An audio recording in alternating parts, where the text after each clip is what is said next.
Morning guys, welcome back to the farm. Today we're going to talk about how we're going to power our electric netting for our sheep. If you guys have not followed our channel or have not seen our last video, we've spent the last couple days trying to move our sheep into their winter pasture. It wasn't exactly the easiest thing, should have been much easier than what it was, but needless to say, we finally got them over here. We got our electric netting closed up, and now it's time to put some power behind it. So we're gonna go ahead today, we're gonna charge it up. Now I will say, originally I had no intentions of actually running power to this fence. And really the reason is, you can see here behind me, we have our high tensile, which is electrified. This is our perimeter fencing. So if the sheep do get out of here, there's really no concern they're actually gonna get out of our perimeter fence. So it really wasn't a huge issue. But I decided, you know what? I'm gonna go ahead and I'm gonna put some power to it. That way they don't lose their training to the electric. It did actually happen once before for us, where I had them trained to electric, I had them trained to netting, I had them trained to actually a single strand of poly wire. You know, you see that's a really easy way to do it if you can. I ended up turning off the electric netting for the next time I used it, and they ended up going right through it. So I don't want them to lose that training. I want them to stay disciplined to the electric netting. So that's what we're gonna do today. So all I'm gonna use today is basically, it's a Premier One IntelliShock 60 solar energizer. Now these pretty much are known to be the best in the industry. The IntelliShock 60 is kind of like a middle of the road, mid-tier as far as power output. I believe it is 0.6 joules, which for electric netting, that'll be plenty. It's going to be good to run about, let's say, I like to run only up to 3 rolls. I believe the website says you can run up to 5 rolls. That seems like a little much, especially in some of your grassier areas, some areas that are overgrown a little bit. But we definitely have had some good power with 2 to 3 rolls. This strand of fencing here that we have running vertically down our hill, it's actually 3 rolls right now. The third roll I actually don't have hooked up, and reason being, we actually had some excess there that I actually just kind of rolled up and threw on the ground.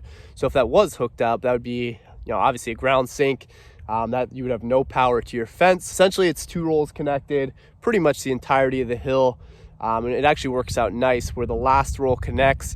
I can kind of open up and use as a gate if I do want to move our sheep over for whatever reason. But we're gonna go ahead here and we are going to hook this thing up. It's already in the ground. So basically all we gotta do is clamp it on. It does come with these alligator clips. They're very useful, very convenient. Basically you just hook it on to your, let's see if I can get over here.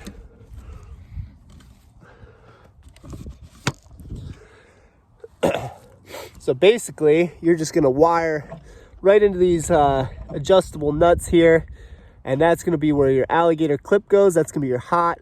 And then your black here is gonna be your ground. That's going right into the ground there, or it's right into your grounding rod. Now they do come on a little H stand, which you're not gonna be able to see here. And there's always mixed reviews on this, whether it works as a ground or not. I personally clip it right to that H little stand, and it acts as a grounding rod. It does go into the ground about 6 to 8 inches. So it does serve the purpose of a grounding rod. Obviously if you had a grounding rod a little deeper, you might have better results, but honestly I've never had any issues getting a hot charge on these fences. So that's how we're going to roll with it, and let's hook it up. All right, so you basically just see if I can do this one-handed here, take these clips, clip it right onto this metal part, and I'll take this off a sec. You can see this electric netting just has a nice metal basically contact plate there. We'll also say there's a little almost clip-like feature here. If you take it and slip it right over your high tensile, I have done this in the past, it's actually going to clamp on really tight to tensile, and you're going to get your charge right through that. Reason we didn't do it here, this tensile has run quite a distance. I don't want any extra ground from electric netting kind of taking the charge away from our perimeter. We had this charger laying around here. It wasn't being used right now, so figure why not throw some extra power out here. So anyway, we'll clip that on. Now, it is important. I don't like to have the wire hitting the fence here, so I just kind of basically wrap it back wrap it around one of these knobs here. That way it stays clear and we're good to go. Then there's basically just this button here on the back. If you guys are not familiar with these chargers, it's very simple. Basically push it in to turn it on. Should be flashing green. That means you're gonna have plenty of charge. If it is red and green, that means you're gonna need some extra sunlight. So either you adjust your solar panel or relocate your energizer. If it's red, well, your battery needs immediate charging. You don't wanna let your battery go too low. That's only gonna be bad for the long-term life of your battery. It's gonna cause damage and so forth. And these do actually come with a plug-in charger here. It's just gonna go right into there, plug into your wall. So if you need to juice it up quickly, that's gonna be your option there. But anyway, we're running here. You can see we're clicking away. That's what you wanna hear, that little click. And let's see what we're at. So I got our Premier One digital tester here. The grounding stake, again, I can't get in here close. The grounding stake is broken on us. So I just kind of wired it around there. It is gonna get a reading, might not be the most accurate reading, but if anything, it's gonna be too light. So let's see what we got. And we are sitting right around 5,000, 5,600 volts, which isn't too bad. Now you are gonna get some fluctuation on these. Again, my tester isn't probably the most accurate right now, but your electric netting, obviously as you get weed pressure, especially in the spring and summertime, you're gonna have a lot of variation to your power here. Sheep, there's always a lot of debate on what's gonna keep sheep in. I find that 5,000 volts is gonna be plenty, as long as they have food. If your sheep are starving and they're looking for more, well, then you're probably gonna need a hotter fence. But I'm sure some people will disagree with me and think that you need 10,000 volts or plus. But that's actually really hard to do. You're really not gonna get that with one of these, and especially for something you're just using to divide paddocks. You really don't need it that hot. Now perimeter, I would want hotter than that. So in all reality, this is gonna serve the purpose of exactly what we want it to do. 5,000 volts, it's gonna keep the animals in. Sheep are pretty easy to train to it. And it's pretty good charge for one of these solar chargers. Now obviously, your power is gonna be dictated a lot by circumstance. I mentioned before, weed pressure. Right now we don't have a lot, obviously it's winter, but the moisture in the ground and so forth, contact with other objects. If you have a lot of brush or a lot of branches that could potentially fall on your fencing, that's gonna kind of ground it out as well. But this will serve its purpose. It is just to separate paddocks. It's not like it's an exterior fence. We wouldn't use electric netting for that purpose here. I just, I guess I have a phobia of our animals getting out. Much more comforting knowing we have this tensile here, and knowing our animals are gonna be secure. Even if our pigs somehow get out of the woven wire down there, I know that they're gonna come up here, and a pig nose on a hot electric fence, they're definitely not going through. It's not something new. A lot of people are using these solar energizers. They are really convenient for mobile fencing. You see a lot of people moving animals all over the place, rotationally grazing. I find that it's kind of a pain to do that, but it is useful to still separate paddocks there. Polywire is great, and I'll put a link to all this stuff below. I'll put a link to the electric netting, the energizer, even some polywire for you guys to check out. The stuff's all great. It all has its use cases, but I find that netting to be moving every day. Some people are really good at it. That's something I haven't picked up yet. So just using it to divide paddocks is great. It provides a little bit more of a physical barrier than polywire. So the sheep finally are where they're supposed to be for the winter. You can see they have this thin strip of pasture here. There's still a lot of decent grass in here. I know it's browned up. It probably doesn't have the nutrition that it did have, but there's still a lot of good clumps here that they can graze away on. You can see here, let me see. You can see here that they were already chewing away on some of this stuff, and they have this area. They're gonna have the woods here.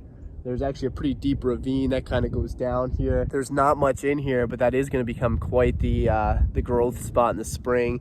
All sorts of stuff grows up down there, which sheep are going to love. They're actually going to clear out some of this underbrush as well, like they did down below. And then they come up the other side, that's all fenced as well. That's actually where we have our orchard, another small pasture over there where we're gonna get good grass in the spring. So a lot of area for them on this side. Back here behind us is where we had them, not in the Christmas trees, but on the other side. Eventually these Christmas trees will get cut out, and then this entire hillside, it's about a little over 3 acres in total, will all be pasture here. So you may be wondering why we're going away from Christmas trees here and replacing it with livestock. Well, to be honest, guys, this hill wasn't the best. It wasn't the best soil for Christmas trees for whatever reason. Our family has tried for many years to get a good crop off of this hillside, and it just hasn't quite happened. So we're moving on from it on this part of the farm. And as I wanted to expand my side and kind of expand our sheep flock, it makes perfect sense to just kind of clear this area out. Like I said, a year or two and this stuff will all be gone, and this entire hillside will be pasture for our livestock here. Obviously we have sheep now, got some big plans in the future, so we'll see what's in store there. If you were wondering, there's your answer. It's just going to be better off. Again, didn't have great luck with trees here, so maybe the sheep will be better off. And it's really going to be interesting to see kind of the development of this pasture with these animals on it. I'm expecting here, as we're grazing this, and as long as we do it properly, I'm expecting to see a dramatic improvement in just the overall soil health here. And that's going to be important as we increase number of sheep in our flock. Obviously, better soil means better grass, and it's going to be able to support more animals. So it is going to be critical for us to manage this the right way, not overgraze it, not let it turn into a mud pit, especially in kind of the low-lying areas, like I mentioned, down in that ravine, can be pretty wet.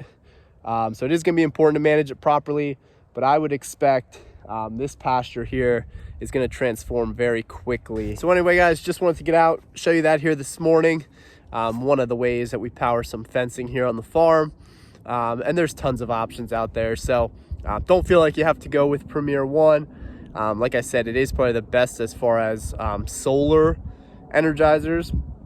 Our other one with a 12-volt solar panel setup, which I'll be showing you guys soon. That's actually a Cyclops. That's something that Greg Judy actually recommends. Definitely a very effective energizer as well. But we'll be showing you that setup soon. Like I said, though, there's lots of options out there. Just go with a reputable brand, and you'll definitely, you can't go wrong there. So anyway, if you like what we're doing, please give us a thumbs up on this video. If you haven't already, we'd appreciate it if you subscribe to the channel to continue following along. Questions, comments, drop them below. We're happy to hear from you guys, happy to always give you answers if we can. And with that, guys, we'll catch you another time. Have a great day.